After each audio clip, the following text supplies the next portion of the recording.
हाँ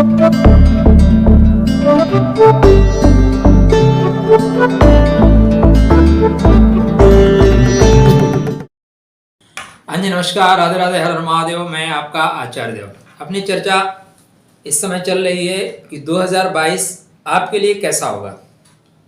तो आज वृश्चिक लग्न, वृश्चिक राशि पे बात करेंगे। 2022 में क्या मंगल का जो सेनापति वाला गुण है वो आपके अंदर रहेगा।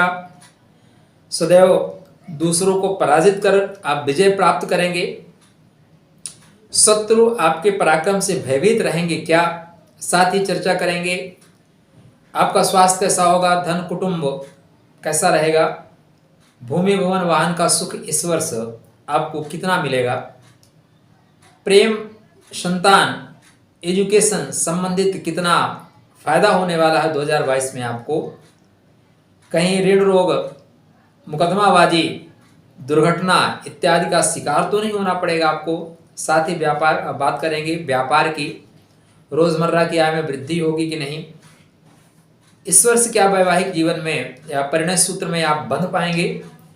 साथ ही ये देखेंगे कि आयु जनित कोई कष्ट तो आपको नहीं मिल रहा है, आयु रहेगी ना आपके साथ।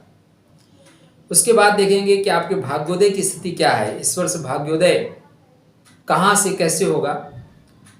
उसके बाद अगर भाग्योदय का तात्पर्य आजकल अच्छा व्यापार चल जाना, अच्छी नौकरी मिल जाना होता है, तो क्या इस वर्ष आपको नौकरी मिलने के योग हैं। नौकरी कब मिलेगी, कैसे मिलेगी, किसके सहयोग से मिलेगी। नौकरी के पश्चात आपका पैसा आपको कितना मिलेगा, पैसा कहाँ से आएगा और कहाँ जाके रुकेगा। अंत में पैसा खर्च कहाँ होगा। इतने बिंदुओं पे हम बात करेंगे। यदि आप चैनल पे नए हैं तो कृपया चैनल को सब्सक्राइब करिएगा। वीडियो आप देखेंगे तो आपको पसंद आएगा तो दूसरों की जानकारी के लिए शेयर करिएगा। आज की लग्न राशि वृश्चिक लग्न, वृश्चिक राशि। जब नया साल आरंभ हो रहा है तो प्रातः काल आपका ये 4 बजे के आसपास लग्न का उदय हो रहा है और उस समय जो नक्षत्र चल रहा है वो बुध का नक्षत्र, ज्येष्ठा नक्षत्र चलेगा। बुध आपके कुंडली में आय भाव के स्वामी हैं और ऐसा आय भाव का स्वामी आपके कुंडली में पराक्रम भाव में बैठा है, मतलब सेल्फ मेड योग की ओर इशारा कर रहा है। तो इस वर्ष संभावनाएं ये बनेगी कि आप जो है स्वतः को अपने कर्मों के द्वारा परिष्कृत करें, अपने कर्मों के द्वारा बनाएं। हम चर्चा स्वास्थ्य से लेके करेंगे कि इस वर्ष आपका स्वास्थ्य कैसा होगा, क्योंकि सभी धनों में श्रेष्ठ जो धन है वो स्वास्थ्य है। तो 16 जनवरी तक आपके लग्नेश आपके लगन में विद्यमान है, अतः आपका स्वास्थ्य बहुत अच्छा रहेगा। तो साल का स्टार्टिंग स्वास्थ्य के दृष्टिकोण से बहुत अच्छा, बहुत बेहतर जाने वाला है। 16 जनवरी से 26 फरवरी तक धनु में रहेंगे। धनु आपकी कुंडली में गुरु द्वितीय से पंचमेश हैं, तो मित्र के घर में, गुरु के घर में हैं, तो स्थिति आपके लिए ज़्यादा खराब नहीं होगी। थोड़ा खान पान में आप विशेष ध्यान दे सकते हैं। हेल्दी ज़्यादा खाना खाएंगे तो हेल्दी आप हो सकते हैं। बकाया स्वास्थ्य आपका ठीक रहेगा। वाणी के घर में मंगल का जाना निश्चित रूप से वाणी के लिए खराब होगा। आपकी कुंडली में मंगल खष्टेश भी हैं, तो वाणी के द्वारा माने मुख के द्वारा बीमारियां आ सकती है या मुख में बीमारी आ सकती है, आप ऐसा भी कह सकते हैं। ये जो स्थिति होगी ये थोड़ी सी धन के लिए, परिवार के लिए, कुटुंब के लिए असहज करने वाली होगी। यहाँ पे कुछ ऐसी बातें हो जाएंगी, आप मांगलिक कार्य कर रहे हैं, कुछ अच्छा करने जा रहे हैं, उसमें कुछ अड़चनें बेवजह पैदा होंगी, तो कुटुंब में विरोध हो सकता है।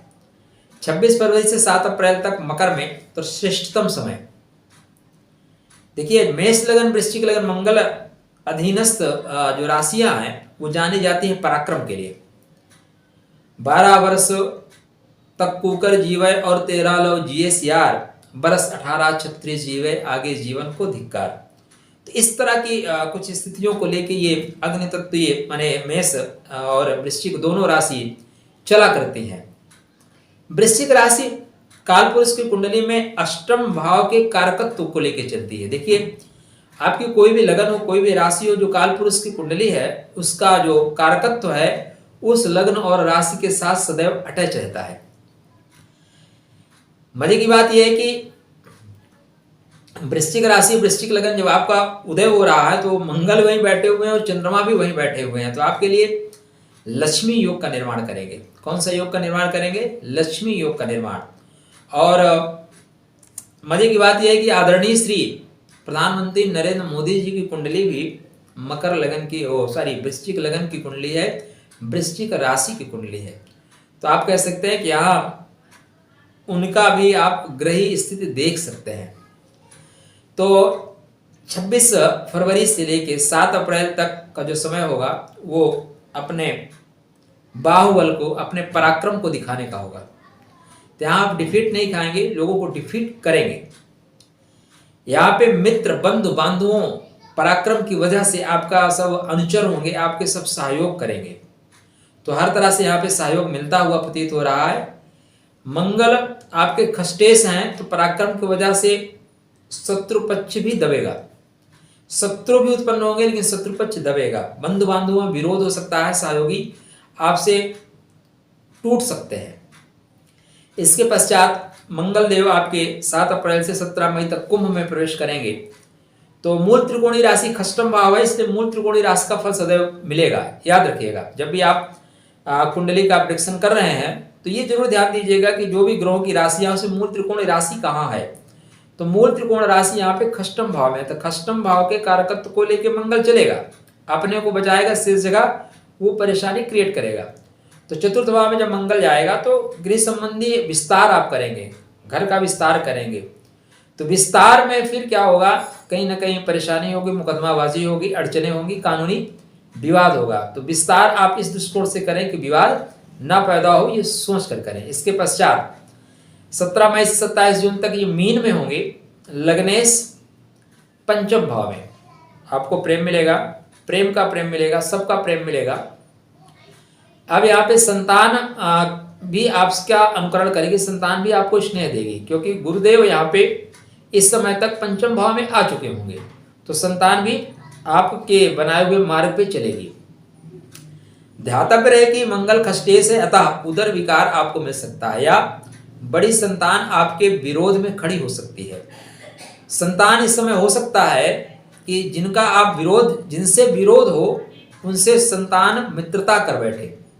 जो आपकी जीवन में विचारधारा रही है उस विचारधारा के विरोध में संतान चली जाए, ऐसा भी हो सकता है यदि आप ज्यादा बड़े हैं। तो यहाँ पे जो प्रेम है वो भी कहीं ना कहीं खंडित हो रहा है, टूट रहा है, चीटिंग टाइप हो रही है। तो जब मीन में जाएंगे तो उदर विकार और इस तरह की चीजें भी दे के जाएंगे, लेकिन आपको प्रेम की संभावनाएं ज्यादा बन रही हैं, खुश रहेंगे, प्रसन्न रहेंगे। इसके पश्चात ये मेष में जाएंगे, अपनी ही राशि में जाएंगे, तो यहाँ पे शत्रुहंता योग बना देंगे। शत्रुओं को मारने वाले, ऋण को खत्म करने वाले, रोग को खत्म करने वाले, मुकदमा में विजय प्रदान करने वाले बनेंगे। 16 अक्टूबर तक इसके पश्चात वृषभ में रहेंगे। तो लग्नेश का सप्तम भाव में होना दाम्पत्य जीवन में थोड़ी सी परेशानी देता है, क्योंकि मंगल पूरा प्रभाव चाहता है, सेनापति है, उसके अनुसार सब कुछ हो। और जीवन जो है ना, तो जब आप दाम्पत्य जीवन में प्रवेश करें तो जीवन साथी का बहुत बड़ा रोल होता है। वहाँ पे आप सेनापति जैसा नहीं पेश आ सकते, जीवन साथी जैसा पेश आना चाहिए। और यहाँ पे आप मंगल चूंकि खष्टेश है तो जीवन साथी को तकलीफ होगी और आपके व्यवहार से भी तकलीफ होगी। आपके जो व्यापारिक रिश्ते हैं वहां भी परेशानी आ सकती है। तो अपने वार्तालाप पे, अपने कार्यक्रम पे विशेष ध्यान रखें। इसके पश्चात 13 नवंबर तक मिथुन में जाएंगे तो अष्टम भाव में जाएंगे। या आपके स्वास्थ्य लिए ठीक नहीं है, अचानक ऊपर से नीचे गिर जाना, स्लिप हो जाना, दुर्घटनाग्रस्त हो जाना समय रहेगा। शत्रुओं को आप मृत्यु दे देंगे, ये समय शत्रुओं के लिए बहुत खराब रहेगा। तो सर्वाधिक चोट शत्रुओं को मिलेगी, ऋण को मिलेगी, रोग को मिलेगी। तो एक तरह से बेहतर है। फिर 13 नवंबर के पश्चात ये लग्न में जाके नीच के होंगे। और यहाँ स्थिति ये बन रही है कि आपके चंद्रदेव यहाँ पे नीच हैं, लेकिन नीच भंगराज योग में है। तो स्वास्थ्य संबंधी थोड़ी परेशानी, थोड़ी अड़चने आती हुई दिखाई दे रही हैं। तो मंगल निश्चित रूप से इस वर्ष आपको बहुत कुछ देने वाले हैं, पराक्रम श्रेष्ठ कराने वाले हैं। अब आपके कुंडली में इसके पश्चात आपका धन, कुटुंब, साथ में एजुकेशन, संतान, प्रेम, क्योंकि गुरु इन 5-6 चीजों के कारक हैं, आपके स्वामी हैं। तो धनु लगन और मीन लगन, द्वितीय भाव और पंचम भाव। तो गुरु की जो स्थिति है 13 अप्रैल तक गुरुदेव कुंभ में है, उसके पश्चात मीन में प्रवेश करेंगे। तो कुंभ की स्थिति देखिए तो आपके द्वितीय भाव से तृतीय है, तो मतलब मेहनत के द्वारा गृह का निर्माण, मेहनत के द्वारा जो भू संपदा है उसमें विस्तार, मेहनत के द्वारा घर के साजो सामान में विस्तार। तो यहाँ पे आपको 13 अप्रैल तक खूब मेहनत करिए जिससे आपके घर में विकास हो और भूमि भवन वाहन का विकास हो। इसके पश्चात 13 अप्रैल से लेके फिर ये वर्ष पर्यंत तक मीन में रहेंगे, लेकिन वहाँ से लेके 29 जुलाई तक ये मार्गी चलेंगे और 29 जुलाई से वक्री हो जाएंगे। तो जब पंचमेश वक्री होता है तो आपकी जो कमियां रह गई हैं उनको बहुत बारीकी से देखता है, कहाँ कहाँ आपने कमी की। आपका कोई प्रोजेक्ट था, प्रोजेक्ट फेल हुआ तो क्यों फेल हुआ, संतान आपके विरोध में जा रही है तो क्यों विरोध में जा रही है, आपको प्रेम की प्राप्ति नहीं हुई, आपकी शिक्षा में कहीं जितने परसेंटेज आने चाहिए उतने परसेंटेज नहीं आ रहे हैं तो क्यों नहीं आ रहे हैं, इसका बड़ा सूक्ष्म निरीक्षण करेगा मंगल, तो सॉरी गुरु निरीक्षण करेगा। तो वक्री गुरु भी यहाँ पे आपको बहुत अच्छा फल दे के जाएंगे, अच्छा धन दे के जाएंगे। तो धन के दृष्टिकोण से देखें तो वृश्चिक लगन, वृश्चिक राशि वालों के लिए 2022 निश्चित रूप से बैंक बैलेंस बढ़ाने के लिए है। 2022 में अगर आप संतान की इच्छुक है, संतान नहीं हो रही थी, तो 2022 आपको संतान दे के जाएगा। आप प्रेम में जा रहे हैं, प्रेम विवाह करना चाहते थे, अभी तक प्रेम संबंधी आपको सफलता नहीं मिली, तो 2022 में सुनिश्चित है प्रेम विवाह होना आपका।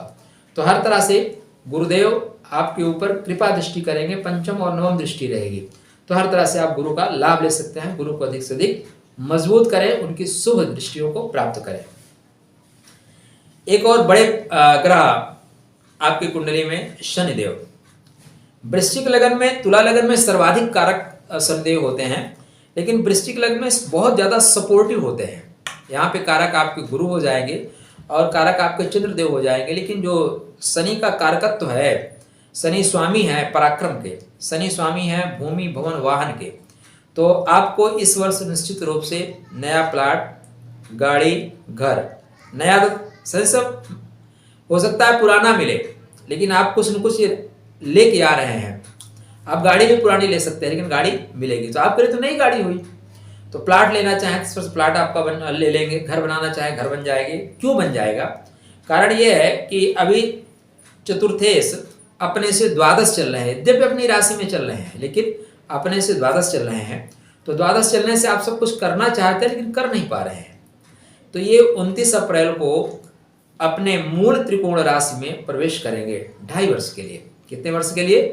2.5 साल के लिए। तो 2.5 वर्ष आपके लिए जो है बहुत बेहतरीन समय है। इस 2.5 वर्ष में निश्चित है वाहन आप लेंगे, निश्चित है भूमि का सुख, भवन का सुख, प्लाट, भू संपदा, इतनी जितनी सारी चीजें हैं यहाँ पे आपको मिलेगा और सुख मिलेगा। मतलब जिन चीजों को आपने ले रखा है उनका आप उपभोग कर पाएंगे। आवश्यक यही है कि उपभोग करना।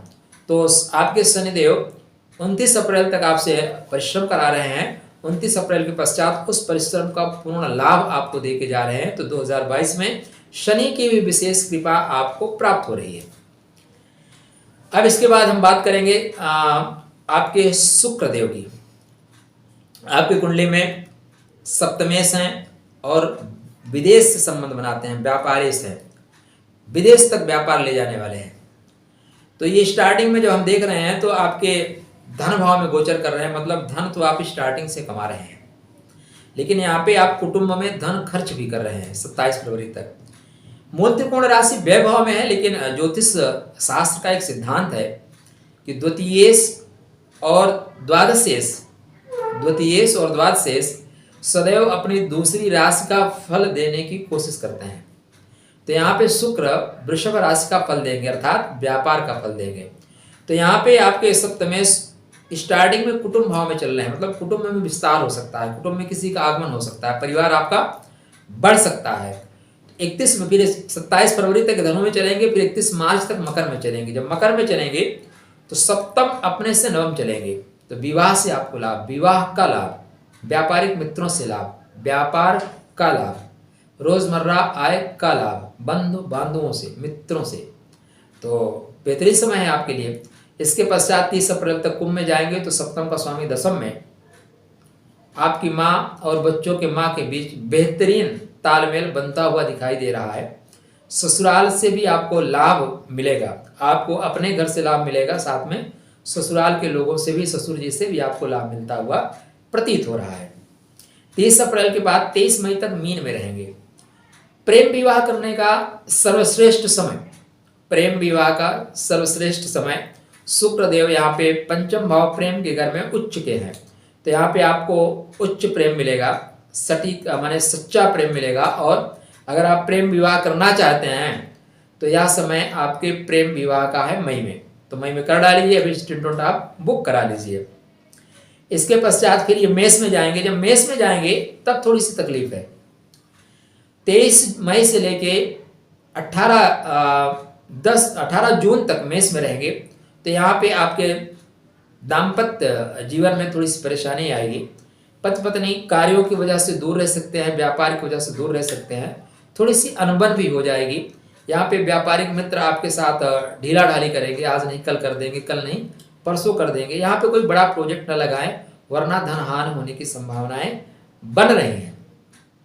इसके पश्चात वृषभ में जाएंगे। 18 जून से 18 जुलाई तक श्रेष्ठ समय है विवाह का। तो वृश्चिक लग्न वाले अगर आप विवाह का वक्त ढूंढ रहे हैं तो 3 टाइम मैंने बताया, इन्हीं 3 टाइमों में विवाह होगा और ये श्रेष्ठ समय है विवाह के लिए, जब सप्तम भाव में स्वतः गोचर कर रहे हैं। तो 18 जून से 18 जुलाई अगर कोई विवाह की डेट आ रही है तो आप बुक कर लीजिए। विवाह की उम्र हो गई है तो इस बीच आपकी विवाह हो जाएगी। बाद में क्या होगा, बैंड बाजा महंगा हो जाएगा, तभी से प्लानिंग कर लीजिए। इसके पश्चात मिथुन में चले जाएंगे तो अष्टम भाव में जाएंगे, तो पत्नी का धन, जीवन साथी का धन या जीवन साथी से सपोर्ट, ससुराल से सपोर्ट आपको मिलता हुआ प्रतीत हो रहा है। विदेश से अचानक लाभ भी आपको हो सकता है। 7 अगस्त तक फिर मिथुन में रहेंगे। यहाँ पे मिथुन में रहेंगे तब तक आपकी स्थिति बन रही है। 31 अगस्त तक कर्क में रहेंगे। तो सप्तम का स्वामी भाग्य भाव में, जीवन साथी का सपोर्ट लीजिए। जीवन साथी का कहा मानिए, उसके कहने से, उसके आइडिया से आपको निश्चित रूप से सफलता, निश्चित रूप से सहायता मिलेगी। इसके पश्चात फिर ये सिंह में जाएंगे 24 सितंबर तक। तो सप्तम का स्वामी अपने से चतुर्थ, सप्तम का सुख मिलेंगे, जीवन साथी का सुख मिलेगा। जीवन साथी का सपोर्ट आपके कर्म भाव में, तो काम में विस्तार होगा, कार्य में विस्तार होगा, सरकार से लाभ मिलेगा, सरकार से स्नेह मिलेगा, पिता से लाभ मिलेगा। तो ये सारी चीजें आपको यहाँ पे प्राप्त हो रही हैं। 19 अक्टूबर तक, 24 सितंबर से 19 अक्टूबर तक फिर ये कन्या में नीच के हो जाएंगे। यहाँ पे वैवाहिक संबंधों के पश्चात भी कहीं ना कहीं प्रेम एक तरफ पुष्पित पल्लवित होगा। एक नई आपका पास कनेक्शन है, आप कटिया मारने की कोशिश करेंगे, आप ऐसा कह सकते हैं। तो उस प्रेम की बेल को जो है पुष्पित पल्लवित ना होने दे, नहीं वो परेशानी क्रिएट करेगी, क्योंकि गुरु की सप्तम दृष्टि उसके ऊपर है। और गुरु क्या है, स्वच्छता चाहता है, गुरु पवित्रता चाहता है। इसके पश्चात शुक्रदेव गोचर करेंगे व्यय भाव में, तो विदेशों से संबंध, विदेशों से लाभ, खर्च से लाभ। 11 नवंबर के पश्चात 5 दिसंबर तक फिर ये वृश्चिक में आ जाएंगे, आपके लग्न पे आ जाएंगे, तो आपको थोड़ा अट्रैक्टिव बनाएंगे, सुंदर बनाएंगे, सबसे आपको प्यार और स्नेह मिलेगा। अब बात करेंगे आपको आय संबंधित, और इस साल पैसा कितना कमा रहे हैं, कहाँ से कमा रहे हैं।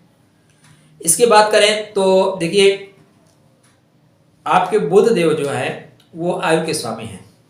बुध की स्थिति आपकी कुंडली में पराक्रम भाव में बनी है, तो स्टार्टिंग का जो समय है वो बता रहा है कि आयु संबंधित कष्ट आपको नहीं मिलेगा, आयु संबंधित कष्ट नहीं मिलेगा, क्योंकि अष्टमेश अपने से अष्टम भाव से स्टार्टिंग कर रहे हैं, तो वहां से स्टार्टिंग करते चले आएंगे तो लाभ देते जाएंगे। आपको ध्यान कब देना है, ध्यान देना है जब वो तुला में प्रवेश करेंगे। तो 26 अक्टूबर से 13 नवंबर तक का जो समय होगा वो अच्छा नहीं होगा। 26 अक्टूबर से लेके 13 नवंबर तक का समय भी अच्छा नहीं होगा। साथ ही समय अच्छा नहीं होगा 25 अप्रैल से लेके 2 जुलाई तक का जो समय है वो भी आपके लिए सब अच्छा नहीं होगा। तो इस बीच अगर आप वाहन चलाते हैं तो वाहन को अत्यंत सावधानी के साथ चलाएं, दुर्घटना होने का योग बनेगा। द्रुत गति वाहन, द्रुत गति से चलने वाले जितने वाहन हैं उससे दुर्घटना का योग बनेगा। तो कृपया अपने आप को संभाल कर रखें। परमात्मा ने आपके दीपक में पूर्ण तेल भरा हुआ है, लेकिन हवा का झोंका दीपक को बुझा के जा सकता है। ये दुर्घटना का जो समय है मार्केस जैसा बना देता है। शेष आयु संबंधित कोई दिक्कत नहीं है। जहां तक लाभ की बात करेंगे, लाभ के पहले हम आपकी नौकरी की बात करेंगे, क्योंकि नौकरी होगी तभी तो लाभ होगा, तभी तो पैसा आएगा। तो आपके नौकरी के स्वामी सूर्यदेव हैं और स्टार्टिंग में ये आपके द्वितीय भाव धन के घर में गोचर कर रहे हैं, तो स्टार्टिंग आपकी अच्छी हो रही है। 14 जनवरी तक बिल्कुल कर्म से आपको पैसा कमा रहे हैं। 14 जनवरी के पश्चात 13 फरवरी तक मकर में रहेंगे। यहाँ पे आप के पिता से संबंध थोड़े बेहतर नहीं हो रहे हैं, पिता का स्वास्थ्य खराब हो सकता है, पिता से अनबन हो सकती है, जहाँ पे काम करते हैं वहाँ के लोग चुगली मारते हुए प्रतीत हो रहे हैं। इसके पश्चात ये मीन में आ जाएंगे, इसके पश्चात फिर कुंभ में जाएंगे 15 मार्च तक। जब कुंभ में जा रहे हैं तो वहाँ पे स्थिति ठीक बन रही है, क्योंकि दशमेश अपने से सप्तम है, अपने घर को सप्तम दृष्टि से देख रहे हैं, तो यह भी आपके लिए लाभकारी है, योगकारी है। भूमि भवन वाहन, माता पिता, सरकार, बड़े भाई, बड़े लोगों से संबंध, ये सारी चीजें यहाँ पे आपको मिल रही हैं, लेकिन माता की बात को ध्यान रखिएगा। तब इसके पश्चात ये मीन में प्रवेश करेंगे, तो मीन आपके पंचम है, केंद्र का स्वामी त्रिकोण में, यद्यपि अपने से अष्टम है, लेकिन पिता का भी लाभ, पिता से लाभ, सरकार से लाभ, बुद्धि बल के द्वारा। तो बुद्धि का उपयोग करिए और सबसे लाभ लीजिए। अगर बुद्धि का उपयोग नहीं करेंगे तो पिता से दूर भी हो सकते हैं, इस बात का रखिएगा ख्याल। इसके पश्चात फिर ये प्रवेश करेंगे मीन के पश्चात मेष में। तो 14 अप्रैल से लेके पूरा 15 मई तक का जो समय होगा वो मेष में जाने का होगा। कहने के लिए तो खष्टम भाव में जा रहे हैं, लेकिन खष्टम भाव में उच्चता प्राप्त कर रहे हैं, मतलब संघर्ष के बाद आपको उच्चता मिलेगी। मेहनत करिए, मेहनत। मंगल के घर में सूर्य जा रहा है, सेनापति के घर में जा रहा है, और राजा को मान सम्मान तभी मिलता है जब राजा पराक्रमी हो। भोगी राजा को कोई नहीं जाना है, जो राजा पराक्रमी हुआ है उसी को लोग जाने हैं। तो यहाँ पे कर्म भाव का स्वामी आपके खष्टम भाव में गोचर कर रहा है, सरकार से कनेक्ट कर देगा। सरकारी नौकरी मिलने का एक टाइम, सरकारी नौकरी मिलने के आपके पास 2 पर्याप्त टाइम है। एक टाइम ये मेष में है तब भी मिलेगा, जब वृषभ में जाएंगे तो अपने से दशम हो जाएंगे, दशम का स्वामी अपने से दशम, तो वृषभ में भी आपको नौकरी मिलने का पूर्ण योग बन रहा है। तो 14 अप्रैल से लेके 15 जून तक का जो समय है नौकरी के लिए बहुत बेहतर समय है। 15 जून के पश्चात मिथुन में प्रवेश करेंगे तो पिता से लाभ। कुछ लोगों को क्या होता है, पिताजी नहीं रहते तो उनकी जगह नौकरी मिल जाती है, ऐसी स्थितियां बन सकती हैं। इसके पश्चात कर्क में जाएंगे तो पाराशरी राजयोग। अब जब सूर्य कर्क में जा रहे हैं, मैंने 16 जुलाई से लेके, और आपके लिए बनेगा 17 अक्टूबर तक का समय नौकरी का समय। एक समय हमने बताया आपको अप्रैल से लेके मई तक, जून तक, फिर एक समय आपके लिए मिलेगा। अब जब 17 अगस्त से लेके 17 अक्टूबर तक का समय आपके नौकरी का समय है, यहाँ पे आपको नौकरी मिलती हुई प्रतीत हो रही है। इसके बाद आय के स्रोत अच्छे रहेंगे। जितना आप पराक्रम करेंगे उतना ही पैसा कमाएंगे। बुध आपको बहुत पैसा देने की कोशिश कर रहा है, लेकिन गहराई में उतरना पड़ेगा। बुध अष्टमेश है आपके, इसलिए अपने आप को गहराई में ले जाना पड़ेगा, प्लानिंग करनी पड़ेगी। प्लानिंग के तहत चलेंगे, पैसा पर्याप्त मात्रा में कमाएंगे। 2 और महत्वपूर्ण ग्रहों का गोचर होगा आपकी कुंडली में, एक राहु देव, दूसरे केतु देव। तो अभी ये आपके लगन में स्टार्टिंग में चल रहे हैं केतु देव और राहु देव सप्तम भाव में, लेकिन 12 अप्रैल को ये प्रवेश करेंगे द्वादश में और खष्टम में। तो अभी वर्तमान में आप थोड़े चिड़चिड़े हैं, थोड़े सनकी टाइप हैं, लेकिन जैसे इसका गोचर द्वादश में जाएगा, गुस्सा तो बढ़ाएगा लेकिन आपको लाभ करेगा। राहु खष्टम भाव में बहुत अच्छा फल देता है, 3, 6, 11 दशम भाव में अच्छा फल देता है। तो यहाँ पे राहु आपको शत्रुहंता योग बना के दे रहा है। जैसे राहु का परिवर्तन खष्टम भाव में होगा, शत्रुओं का नाश कर देगा, रोग का नाश कर देगा, ऋण को मिटा देगा, विरोधियों को दफना देगा। जैसे राहु का स्वरूप क्या, धुआं, तो विरोधियों को धुआं कर देगा। केतु आपको खर्चबाज बना देगा। द्वादश में केतु न चाहते हुए भी आपको जेल की परिक्रमा या जेल दर्शन करा देता है, तो बच के रहिएगा। एक स्थिति और यहाँ पे बनेगी, मंगल देव जब आपके वृषभ में जाएंगे 10 अगस्त से लेके 16 अक्टूबर तक, नहीं मेष में आएंगे 27 जून से लेके 10 अगस्त तक। तो यहाँ पे अंगारक योग बनेगा। कौन सा योग बनेगा, अंगारक योग। अंगारक योग भी नुकसान देता है, खासकर आपकी सेहत को नुकसान देगा। तो ये थी गोचरी स्थिति। अब दिन की बात करें तो मंगलवार आपके लिए शुभ है, गुरुवार शुभ है, सोमवार शुभ है। इन दिनों में आप काम करें। कलर की बात करें तो रेड कलर आपके लिए बहुत अच्छा है, येलो कलर बहुत अच्छा है, नीला कलर पहनिए, काला मत पहनिए, सफेद आप स्वच्छ सफेद पहन सकते हैं, चमकीला सफेद आपके लिए मार्केस बना सकता है। तो चलिए फिर चर्चा करेंगे अगली कुंडली पर, तब तक आपके लिए 2022 में सब पे पढ़िए 22। राधे राधे।